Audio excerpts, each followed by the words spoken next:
السلام علیکم۔ جنت کے پتے بائی نمرہ احمد، ایپیسوڈ 9۔ دوپہر کا کھانا وہ سمبھاجی کے ڈائننگ ہال میں کھاتی تھیں۔ رات کا کھانا اپنے کمرے میں خود بنانا ہوتا تھا۔ ہر بلاک میں ایک کچن تھا جہاں پر ہر اسٹوڈنٹ اپنا ناشتہ اور رات کا کھانا تیار کرتا تھا۔ مسئلہ یہ تھا کہ وہاں پر طالبہ کے لیے خصوصی ڈیزائن کردہ چولہے تھے۔ اس خطرے کے پیش نظر کہ کہیں کوئی پڑھائی میں مگن چولہے پہ کچھ رکھ کے بھول جائے یا گیس کھلی چھوڑ دے اور نقصان ہو، وہ چولہے آٹومیٹک تھے۔ ہر 15 منٹ بعد جب چولہا خوب گرم ہو جاتا تھا تو خود بخود بند ہو جاتا، پھر 5 منٹ بعد دوبارہ جل اٹھتا۔ ان کو بند ہونے سے روکنے کا کوئی طریقہ نہ تھا اور ایسے بیکار چولہوں پہ دیسی کھانے پکانا ناممکن تھا۔ ہاسٹل کے بلاک کے قریب ہی ایک بہت بڑا لگژری سپر اسٹور دیا سا تھا، اس کا نام تھا، اور سا ترک میں اسٹور کو کہتے تھے۔ وہ دونوں دیا اسٹور سے راشن لاتی اور بل آدھا آدھا تقسیم کر لیتی۔ ایک رات حیا کھانا بناتی اور وہ بہت اچھا سا دیسی کھانا ہوتا۔ دوسری رات ڈی جے کی باری ہوتی اور جو وہ بناتی کچھ بھی ہوتا مگر کھانا نہ ہوتا۔ ڈی جے میں تمہارے سر پہ الٹ دوں گی، وہ جب بغیر بھنی ابلی ہوئی سبزی کا سالن دیکھتی یا پھر ابلے ہوئے چاولوں پہ آملیٹ کے ٹکڑے تو ڈی جے پر خوب چلایا کرتی تھی۔ اور پھر ترکی کے مسالے، وہ اتنے پھیکے ہوتے کہ حیا 4 چمچ بھر بھر کے سرخ مرچیں ڈالتی تو بمشکل ذرا سا ذائقہ آتا۔ کھانے اس کے بھی پھیکے ہوتے مگر ڈی جے سے بہتر تھے۔ البتہ اپنے کمرے میں روز جب صبح ہوتی تو ڈی جے بینک کی سیڑھیاں پھلانگ کر اترتی اور اسی طرح نہر منہ کھڑکی میں کھڑی ہو جاتی، پھر پٹ کھول کر باہر چہرہ نکال کر زور سے آواز لگاتی، گڈ مارننگ ڈی جے، اور جواب میں دور کسی بلاک سے ایک لڑکا زور سے پکارتا DEE بے۔ غالباً وہ ڈی جے کے الفاظ ٹھیک سے سمجھ نہیں پاتا تھا۔ ڈی جے روز صبح صبح یہی عمل دہراتی۔ اس کی ٹی بے کہنے کے بعد وہ پکارتی ذلیل، وہ لڑکا جواباً چلاتا دادی۔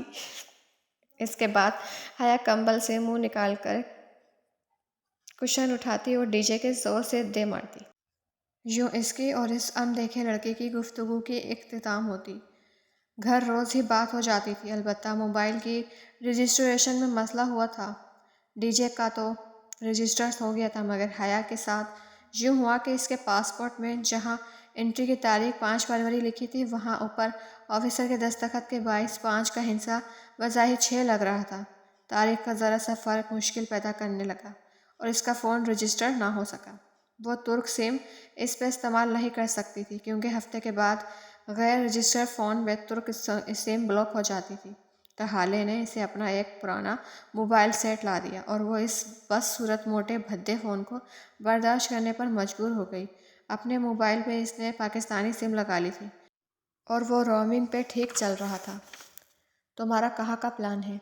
حیا نے چاولوں کی پلیٹ میں سے چمچ بھرتے ہوئے ڈی جے سے پوچھا۔ یہ پلاؤ اس کا اور اس ڈی جے کا مرغوب ترین کھانا بن چکا تھا، اور ساتھ ترک کوفتے اور پھلوں کا سلاد۔ وہ دونوں آمنے سامنے ڈائننگ ہال میں بیٹھی جلدی جلدی کھانا کھا رہی تھیں۔ میں سسلی جانا چاہتی ہوں شاپنگ وغیرہ کے لیے، اور تم اپنی پھپھو کے گھر جاؤ گی نا؟ ڈی جے کوفتے کے سالن میں سے تیل نکال کر دوسرے پیالے میں ڈال رہی تھی۔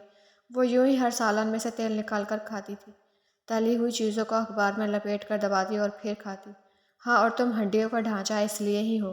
حیا نے رک کر ناگواری سے اس کے عمل کو دیکھا۔ وہ اپنا اثر لیے ہوئے اوپر آیا تیل دوسرے پیالے میں ڈلتی رہی۔ ڈائننگ ہال بے حد وسیع اور عریض تھا۔ ہر روز زرد روشنیاں جگمگاتی رہتی تھیں۔ وہاں 2 لمبی سی قطاروں میں مستطیل میزیں لگی تھیں اور دونوں قطاروں کے چاروں اطراف کرسیوں کی سرحد بنی تھی۔ ہر طرف گھما گھمی رش، شور سا تھا۔ دفتر پلیٹ کے ساتھ رکھا حیا کا موبائل بج اٹھا۔ اس نے چمچہ پلیٹ میں رکھا اور نیپکن سے ہاتھ صاف کیے۔ تایا فرقان ہوم کالنگ۔ حیا، ارم بول رہی ہوں۔ ہوں، کیسی ہو ارم؟ نوالا منہ میں تھا اس لیے اس کی آواز پھنسی پھنسی سی نکلی۔ ٹھیک، تم سناؤ؟ ارم کی آواز میں ذرا بے چینی تھی۔ سب خیریت ہے نا؟ تم بتاؤ، کوئی بات ہوئی ہے کیا؟ نہیں، ہاں سنو، ایک بات تھی۔ ارم کی آواز دھیمی سرگوشی میں بدل گئی۔ کہو، میں سن رہی ہوں۔ حیا نے آہستہ سے چمچ رکھا اور نیپکن سے لبوں کو دبایا۔ اس کے ذہن کے پردے پہ وہ ویڈیو ابھری تھی۔ وہ یار عجیب سی بات ہے، مگر تم ابا وغیرہ کو نہ بتانا۔ اصل میں کل شام جب میں یونیورسٹی سے واپس آئی تو گیٹ کے قریب ایک خواجہ سیرا تھا۔ اس نے مجھے روکا۔ حیا بالکل دم سادے سے سنی گئی۔ پل بھر کو اسے ڈائننگ ہال کی آوازیں آنا بند ہو گئی تھیں۔ اس کی سماعت میں صرف ارم کے الفاظ گونج رہے تھے۔ پہلے تو میں ڈر گئی، مگر اس نے کوئی غلط حرکت نہیں کی تو مجھے تسلی ہوئی۔ وہ مجھ سے تمہارا پوچھ رہا تھا، حیا باجی کہاں ہیں اور کیسی ہیں؟ امریکہ پہنچ گئی؟ خیریت سے؟ میں نے بتایا کہ وہ امریکہ نہیں ترکی گئی ہے۔ پھر وہ کہنے لگا کہ میں تمہیں اس کا سلام اور وہ جھجکی اور دعا دے دوں۔ اور کچھ نہیں، مگر تم ابا وغیرہ کو مت بتانا کہ میں نے ایک خواجہ سیرا سے بات کی ہے۔ یہ بات تمہیں اس سے مخاطب ہونے سے قبل سوچنی چاہیے تھی۔ بہرحال میں نہیں جانتی وہ کون ہے، کیا نام ہے؟ کیا نام بتایا اس نے اپنا؟ ڈولی۔ پتہ نہیں کون ہے، آئندہ ملے تو بات نہیں کرنا، بلکہ نظر انداز کر کے گزر جانا۔ مزید چند باتیں کرنے کے بعد اس نے فون رکھ دیا اور دوبارہ پلیٹ کی طرف متوجہ ہو گئی۔ ویسے تمہاری پھپھو کا کوئی ہینڈسم بیٹا ہے؟ ڈی جے نیپکن سے ہاتھ صاف کر کے مگن سے انداز میں پوچھ رہی تھی۔ اس کا ہاتھ رک گیا۔ وہ چونک کر اسے دیکھنے لگی۔ کیوں؟ تمہاری چمک دمک دیکھ کر یہ خیال آیا۔ ڈی جے نے مسکراہٹ دباتے ہوئے اپنی اینک انگلی سے پیچھے کی۔ حیا نے یوں ہی چمچہ پکڑے گردن جھکا کر خود کو دیکھا۔ پاؤں کو چھوتے زرد فراک اور چوڑی دار پاجامے میں ملبوس تھی۔ فراک کی زرد شیفون کی تنگ چوڑی دار آستینیں کلائی تک آتی تھیں۔ شیفون کا دوپٹہ اس نے گردن کے گرد لپیٹ رکھا تھا۔ بال حسب عادت سمیٹ کر دائیں کندھے پر آگے کو ڈال رکھے تھے۔ ہاں ہے ایک، مگر شادی شدہ ہے۔ وہ لاپرواہی سے شانے اچکائی پلیٹ میں پڑا کوفتہ کانٹے سے توڑنے لگی۔ سارا مزہ ہی کرکرا کر دیا۔ اوہ ڈی جے، یہ کیا؟ وہ ڈی جے کے پیچھے کچھ دیکھ رہی تھی۔ کوفتہ ہے اور کیا؟ ڈی جے نے کانٹے میں پھنسے کوفتے کو دیکھ کر کہا۔ اوفو، اپنے پیچھے دیکھو، اس نے جھنجھلا کر کہا تو ڈی جے نے گردن موڑی۔ وہاں ایک قدرے فرہیبی مائل لڑکی چلی آ رہی تھی۔ حیرت انگیز بات یہ تھی کہ شلوار قمیض اور دوپٹے میں ملبوس تھی۔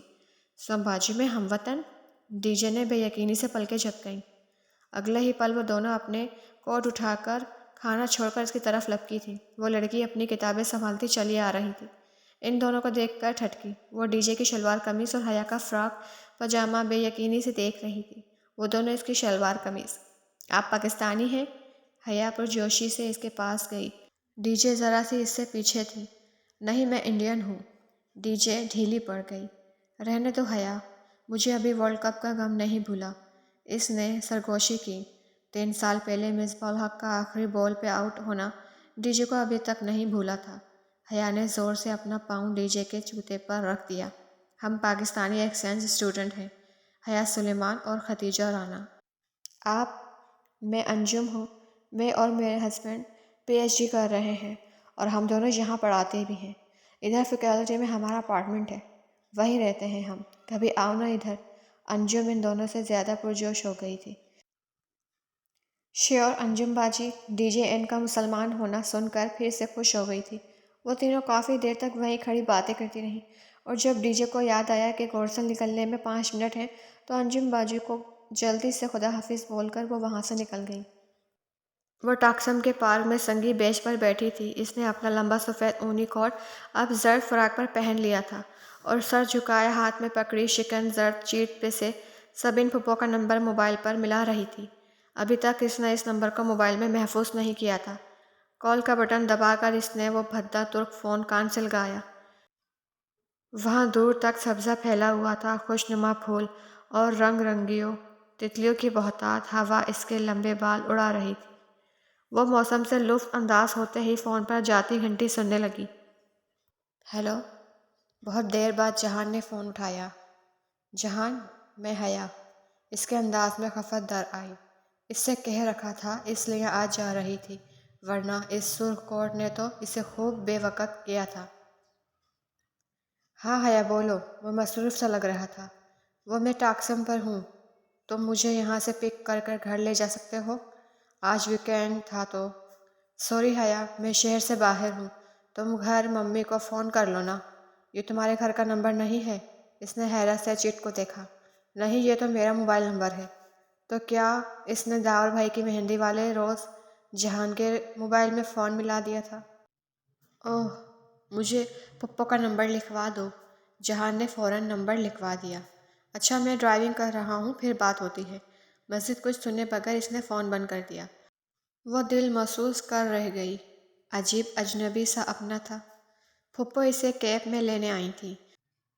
وہ جو چند لیراز کی بچت کے چکر میں کیب کر کے نہیں گئی تھی، خوب شرمندہ ہوئی۔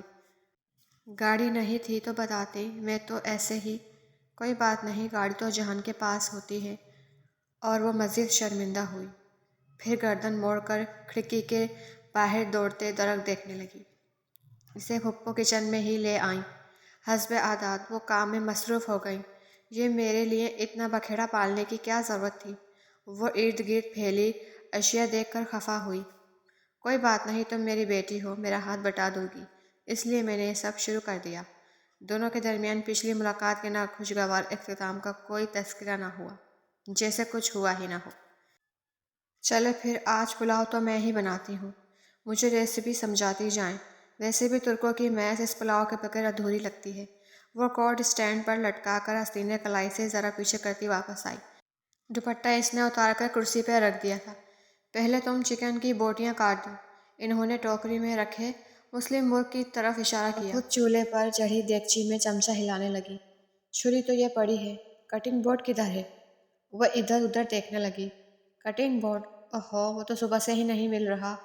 جہان بھی پتہ نہیں چیزیں اٹھا کر کدھر رکھ دیتا ہے۔ ٹھہرو، میں ایک پرانا بورڈ لے کر آؤں۔ اوپر اٹیک سے؟ آپ رہنے دیں، میں لے آتی ہوں۔ اٹیک اوپر کس طرف ہے؟ سیڑھیوں سے اوپر راہداری کے آخری سرے پہ۔ مگر تمہیں تکلیف ہوگی، میں خود۔ آپ گوشت بھونیں، جل نہ جائے، میں بس ابھی لے آئی۔ وہ ننگے پاؤں چلتی باہر لانگ روم میں آئی۔ سیڑھیوں کے ساتھ لگے قد آور آئینے میں اسے اپنا عکس دکھائی دیا تو ذرا سی مسکرا دی۔ فرش کو چھوتے زرد فراق میں وہ کھلتے پھول کی طرح لگ رہی تھی۔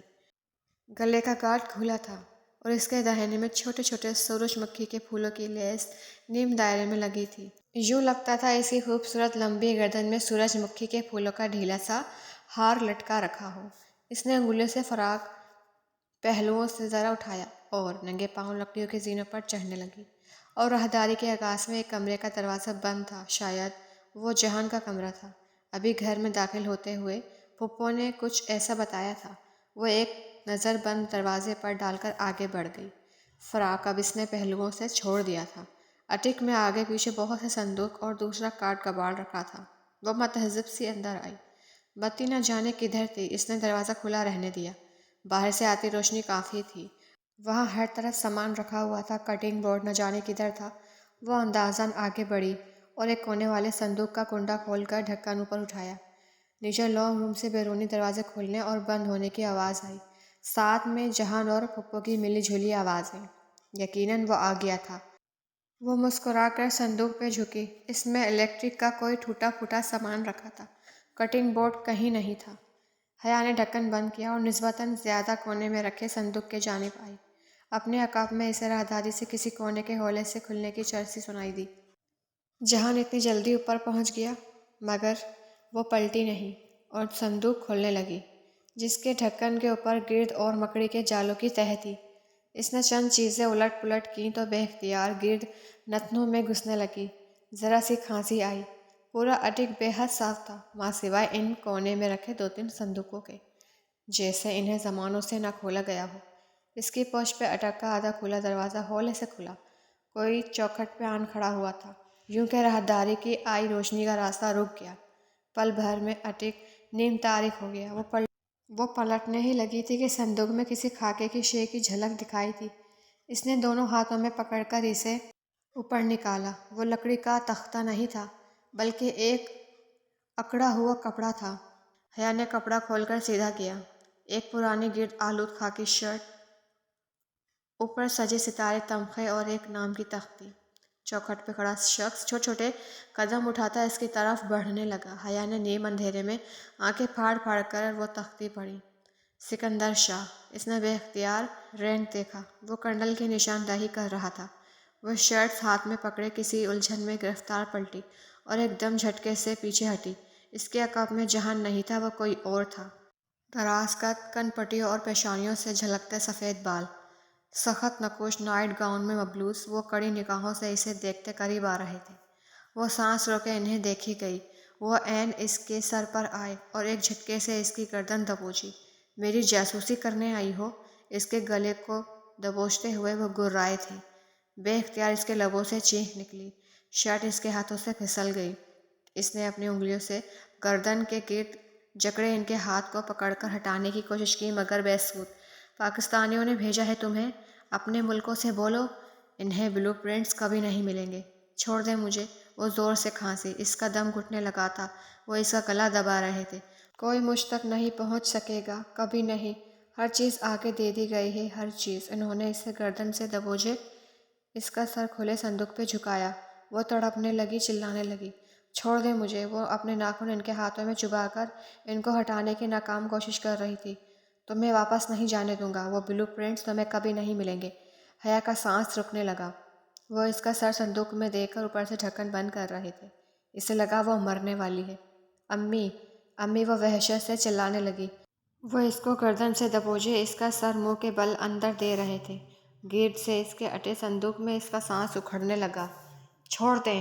دھڑ سے دروازہ کھلا اور کوئی غصے سے چلاتا اندر آیا۔ اس کی گردن کے گرد جکڑے ہاتھ کو کھینچ کر الگ کیا اور آدھا کھلا ڈھکن پورا کھول کر دھوری ہوئی کر اوندھی جھکی حیا کو بازو سے پکڑ کر پیچھے ہٹایا۔ کیا کر رہے تھے آپ؟ وہ آپ کی بیٹی کی طرح ہے۔ ایک بات میری دھیان سے سنیں۔ آئندہ اگر آپ نے اسے نقصان پہنچانے کی کوشش کی تو اچھا نہیں ہوگا۔ انگشت اٹھا کر سختی سے وہ انہیں تنبیہ کر رہا تھا۔ جہان کو دیکھ کر وہ 2 قدم پیچھے ہٹ کر خاموشی سے اسے سنتے گئے۔ اور تم؟ وہ حیا کی طرف پلٹا، ایک غصیلی نگاہ اس پہ ڈالی اور کونی سے پکڑ کر اسے کھینچتا باہر لایا۔ اوپر آؤ۔ کیوں آئی تھی؟ کس نے کہا تھا ادھر آؤ؟ سیڑھیوں کے داہنے پہ لا کر اس نے حیا کا چہرہ دیکھا۔ اس کی آنکھوں سے آنسو بہہ رہے تھے۔ دہشت سے چہرے کا رنگ لباس کے مانند زرد پڑ چکا تھا۔ گردن پہ انگلیوں کے سرخ نشان پڑے تھے۔ وہ ہولے ہولے کانپ رہی تھی۔ وہ پھپھو کا بیٹا مر گیا تھا جو انہوں نے تمہیں بھیجا۔ منع بھی کیا تھا، مگر یہاں کوئی سنے تو؟ وہ غصے میں بولتا اسے کونی سے پکڑے نیچے سیڑھیاں تیزی سے اترنے لگا۔ وہ اس کے ساتھ کھینچی چلی آ رہی تھی۔ پھپھو پریشان سی آخری سیڑھی کے پاس کھڑی تھی۔ میں بکواس کر کے گیا تھا نا، مگر میری سنتا کون ہے اس گھر میں؟ 2 دن کے لیے نہ ہو تو سارا نظام الٹ ہو جاتا ہے۔ پورے گھر کو پاگل کر کے رکھ دیا ہے انہوں نے۔ وہ آگے بڑھا اور سینٹر ٹیبل پر رکھی میز سے پانی کی بوتل اٹھا کر لبوں سے لگائی۔ وہ سہمی ہوئی کھڑی تھی۔ جہان کو اتنے شدید غصے میں اس نے پہلی دفعہ دیکھا تھا، اور اتنی شائستہ اردو بولتے ہوئے بھی۔ میں انہیں دیکھتی ہوں۔ پھپھو پریشانی سے کہتے ہوئے اوپر سیڑھیاں چڑھ گئیں۔ وہ گھوٹ پہ گھوٹ چڑھاتا گیا، بوتل خالی کر کے میز پر رکھی اور اس کی طرف دیکھا۔ باہر آؤ، مجھے تم سے بات کرنی ہے، وہ کہہ کر دروازہ کھول کر باہر نکل گیا۔ وہ ڈری سہمی ہوئی چھوٹے چھوٹے قدم اٹھاتی اس کے پیچھے آئی۔ وہ بیرونی دروازے کے آگے بنے اسٹیپ پر بیٹھا تھا۔ حیا نے دروازہ بند کیا اور آگے اس کے ساتھ آ بیٹھی۔ زرد فراق پھسل کر اس کے ننگے پاؤں کو ڈھانپ گیا۔ باہر سردی تھی، مگر اسے نہیں لگ رہی تھی۔ جو بھی ہوا اس کے لیے معذرت خواہ ہوں، وہ سامنے دیکھتے ہوئے کہہ رہا تھا۔ نیلی جینس کے اوپر پہنے بھورے سویٹر کو عادتاً کونیوں سے ذرا آگے تک موڑے، وہ ہمیشہ کی طرح وجبیہ اور اسمارٹ لگ رہا تھا۔ غصہ اب کہیں نہیں تھا۔ وہ پہلے والا دھیما اور سنجیدہ جہان بن گیا تھا۔ ابا کی طبیعت ٹھیک نہیں رہتی، وہ اپنے حواسوں میں نہیں ہوتے۔ کئی دفعہ انہوں نے ممی کو بھی مارنے کی کوشش کی، مگر مجھے کچھ نہیں کہتے۔ ڈرتے نہیں ہیں، شاید نفرت کرتے ہیں۔ سامنے سبزہ تھا، اس سے آگے سفید لکڑی باڑ اور باڑے سے ہی بنا گیٹ۔ باڑ کی تختیوں کے دروازوں سے باہر گیلی سڑک دکھائی دیتی تھی۔ نم ہوا گھاس پر سے سرسراتی ہوئی گزر رہی تھی۔ وہ گھٹنوں کے گرد بازوؤں کا حلقہ بنائے چہرہ جہان کے جانب موڑے بیٹھی تھی۔ فراق کا فرش کو چھوتا دامن ہوا کی لہروں سے پھڑ پھڑاتا ہوا اوپر اٹھ جاتا تو پاجامے کی تنگ چوڑیوں میں مکے ٹخنے اور پاؤں جھلکتے۔ میرا دل بھی کرتا ہے کہ میں پاکستان جاؤں، اپنے رشتہ داروں کے درمیان رہوں، اپنا آبائی گھر دیکھوں، مگر ہم پاکستان نہیں جاتے۔ اور تم اس روز ممی کو طعنہ دے رہی تھی کہ ہم پاکستان نہیں آتے۔ نہیں، وہ گڑبڑا گئی، مگر وہ نہیں سن رہا تھا۔ حیا، ہم پاکستان واپس نہیں جا سکتے۔ مگر کیوں؟ وہ سناٹے میں رہ گئی۔ وہ چند لمحے چپ رہا مگر آہستہ سے کہنے لگا، میرے دادا اپنے کاروبار کے سلسلے میں استنبول آیا کرتے تھے۔ اس گھر کی زمین انہوں نے ہی خریدی تھی، بعد میں ابا نے ادھر گھر بنوایا۔ تب وہ پاکستان آرمی کی طرف سے یہاں پوسٹڈ تھے۔ میں استنبول میں ہی پیدا ہوا تھا اور ابا کی دوبارہ اسلام آباد پوسٹنگ ہونے کے بعد بھی میں اور ممی ادھر دادا کے ساتھ رہتے تھے۔ میرے دادا بہت اچھے، بہت عظیم انسان تھے۔ انہوں نے مجھے بہت کچھ سکھایا تھا۔ دین، دنیا، عزت، بہادری اور وقار سے جینے اور شان سے مرنے کا سبق انہوں نے ہی مجھے دیا تھا۔ میں 8 سال کا تھا جب دادا فوت ہو گئے۔ میں اور ممی کچھ عرصے کے لیے پاکستان آ گئے اور تب بھی وہ واقعہ ہوا جس نے ہماری زندگی بدل دی۔ حیا کا سانس رک گیا۔ تبھی تو ان کا نکاح ہوا تھا۔ تو کیا وہ باخبر تھا؟ جن دنوں میں اور ممی پاکستان میں تھے بلکہ تمہارے گھر میں تھے، ابا آنن فانن ترکی سے فرار ہو گئے۔ فرار اس لیے کہ انہوں نے ایک حساس مقام کے بلو پرنٹس ان کو بھیج دیے تھے جو ہمیشہ خریدنے کے لیے تیار رہتے تھے۔ ثبوت انہوں نے نہیں کوئی چھوڑا مگر تفتیش شروع ہوئی تو بہت کچھ کھلنے لگا۔ ابا نے ترکی سے ہی اپنا استعفیٰ بھجوا دیا۔ پچھلے عدالت میں مقدمہ چلا اور وہ غدار ٹھہرائے گئے۔ ان کی جرائم کی فہرست خاصی طویل تھی۔ ان کو سزائے موت سنا دی گئی اور انہوں نے ترکی میں سیاسی پناہ حاصل کر لی۔ کچھ تعلقات کام آئے اور کچھ رشوتیں۔ ابا کو ترک حکومت کبھی ڈپورٹ نہ کر سکے، نہ ہی انٹرپول نے کوئی قدم اٹھایا۔ قصہ مختصر، ابا جس دن پاکستان کی سرزمین پر قدم رکھیں گے وہ گرفتار ہو جائیں گے اور ان کو پھانسی دے دی جائے گی۔ یہ بات تمہارے والدین کو پتہ ہے مگر بدنامی کے ڈر سے کسی کو بتائی نہیں جاتی۔ وہ کسی بھی جذبے سے عاری نگاہوں سے سامنے باڑ کو دیکھتے گیا۔ حیا یکٹک اسے دیکھی گئی۔ اس کے گھر میں پھپھو کے شوہر کا ذکر کوئی نہیں کرتا تھا۔ شاید دانستہ طور پر یہ ایسا کیا جاتا تھا۔ میں ایک غدار کا بیٹا ہوں، میرا باپ ایک ملک دشمن ہے۔ اس ذلت کے باوجود ہم ابا کے ساتھ رہنے پر مجبور ہیں۔ احساس جرم ہے یا قدرت کی سزا؟ وہ وقت گزارنے کے ساتھ ساتھ اپنا ذہن کھوتے جا رہے ہیں۔ سزائے موت کا خوف ان کے لیے ناسور بنتا جا رہا ہے۔ جو انہوں نے تمہارے ساتھ کیا اس پہ انہیں معاف کر دینا۔ وہ میرے باپ ہیں اور باوجود اس کے یہ حقیقت بہت جگہ پہ میرا سر جھکا دیتی ہے۔ میں ان سے محبت کرنے پر مجبور ہوں۔ حیا نے گہری سانس لی۔ اس کے کسی بھی قصے میں اس کا قصہ نہیں تھا، کسی بھی داستان میں اس کی داستان نہ تھی۔ میں کام سے باہر جا رہا ہوں، آج کھانا کھا کر جانا۔ وہ اٹھا اور دروازہ کھول کر اندر چلا گیا۔ شاید وہ ابھی تنہائی چاہتا تھا۔ حیا گردن موڑ کر اسے جاتے ہوئے دیکھنے لگی۔ وہ ننگے پاؤں لکڑی کے فرش پر چلتا سیڑھیوں کی طرف بڑھ رہا تھا۔ حیا، ختیجہ! ٹالی نے انہیں اس وقت پکارا جب وہ دونوں ڈی جے کے بینک پر بیٹھی تھیں، ڈی جے کی شاپنگ پر تبصرہ کر رہی تھیں۔ وہ 13 فروری کی دوپہر تھی۔ انہیں ترکی آئے 8واں روز تھا اور ڈی جے جو ویلنٹائن ڈے کی رونق دیکھنے آج ٹاسکم گئی تھی، مایوس سی واپس آئی تھی۔ پاکستان کے برعکس ترک ہر کام چھوڑ کر سرخ رنگ میں نہانے جاتے تھے، بلکہ سوائے سرخ پھولوں کی فروخت کے استنبول میں ویلنٹائن ڈے کے کوئی آثار نہ تھے۔ جب ڈی جے خوب مایوس ہو چکی تو اس نے یہ کہہ کر اپنے خیالات میں ترمیم کر لی کہ بھاڑ میں گیا سینٹ ویلنٹائن، ہمیں اس تہوار سے کیا لینا دینا۔ ان کی اس گفتگو میں مخل ہونے والی اسرائیلی ایکسچینج اسٹوڈنٹ تھی۔ ہاں، وہ دونوں رک کے نیچے دیکھنے لگیں جہاں ٹالی ان کے بینک سے نیچے لٹکتی سیڑھیوں کے ساتھ کھڑی تھی۔ وہ لڑکے تمہارا پوچھ رہے تھے۔ حیا اور ڈی جے نے ایک دوسرے کو دیکھا اور پھر ٹالی کو۔ کون سے لڑکے؟ وہ فلسطینی ایکسچینج اسٹوڈنٹ جو ساتھ ویلوڈروم میں رہتے ہیں۔ وہ مجھ سے تمہارا پوچھ رہے تھے وہ پاکستانی لڑکیاں کیسی ہیں، اور یہ کہ ان کو کوئی مسئلہ وغیرہ تو نہیں، اور یہ بھی کہ تم دونوں آج شام کی چائے کامن روم میں ان کے ساتھ پیو، وہ تمہارا انتظار کریں گے۔ Okay bye. ایک اسرائیلی مسکراہٹ ان کی طرف اچھالتی ہاتھ ہلا کر وہ باہر نکل گئی۔ یہ فلسطینیوں کو ہمارا خیال کیسے آ گیا؟ اس ٹالی کے درخت سے دل بھر گیا ہوگا شاید۔ ڈی جے نے قیاس آرائی کی۔ بکو مت، وہ ہمیں صرف اپنی مسلمان بہنیں سمجھ کر بلا رہے ہوں گے۔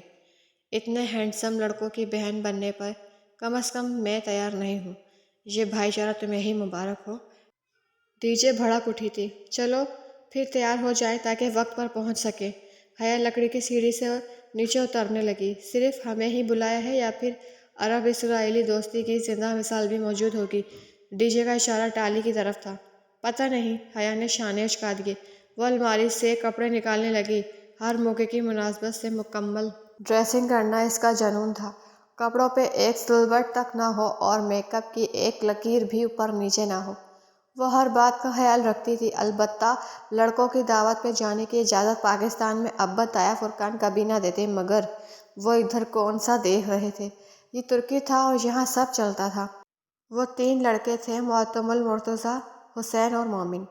ان کے 2 فلسطینی دوست بھی تھے، محمد قادر اور نجیب اللہ۔ دعوت کے شروع میں موجود رہے، پھر اٹھ کر چلے گئے، مگر ان تینوں میزبانوں نے احسن طریقے سے میزبانی نبھائی۔ وہ تینوں اسمارٹ اور گڈ لکنگ سے لڑکے ایک جیسے ہی لگتے تھے۔ معتصم ان میں ذرا سا لمبا تھا۔ اس کا نام معتصم مرتضیٰ تھا، مگر یہ ڈی جے نے بعد میں نوٹ کیا کہ وہ فیس بک پہ اپنا نام معتصم اینڈ مرتضیٰ لکھتا تھا۔ وجہ انہیں کبھی سمجھ نہ آئی۔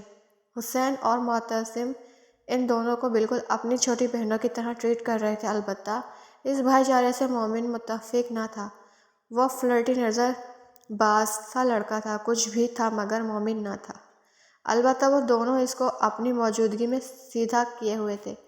وہ دونوں اتنے ملنسار اور مہذب لڑکے تھے کہ حیا کو اپنے سارے کزنز ان کے سامنے بیکار لگ رہے تھے۔ البتہ جہان کی بات اور ہی تھی۔ اس نے فوراً اپنی رائے میں ترمیم کی۔ اگلے ہفتے حسین کا برتھ ڈے آ رہا ہے۔ حسین موبائل پہ فون سننے باہر گیا تو مومن نے بتایا، پھر تو ہمیں اسے ٹریٹ دینی چاہیے۔ ڈی جے نے سوچ کر بولا۔ اور گفٹ بھی۔ حیا کو خیال آیا، ہم دونوں اس کے لیے ایک گھڑی خریدنے کا سوچ رہے ہیں، اور جو ہم نے جوہر میں دیکھی ہے، 130 لیراز کی۔ معتصم نے چائے کا آخری گھونٹ پی کر کپ میز پر رکھا، یعنی کہ پاکستانی روپوں میں۔ حیا نے سوچتے ہوئے پرس میں ہاتھ ڈالا تاکہ موبائل کے کیلکولیٹر سے حساب کر سکے۔ 7,150 پاکستانی روپے۔ معتصم نے جھک کر پیسٹریز کی ایک پلیٹ سے ایک ٹکڑا اٹھاتے ہوئے بولا۔ حیا کا پرس کو کھنگالتا ہاتھ رک گیا۔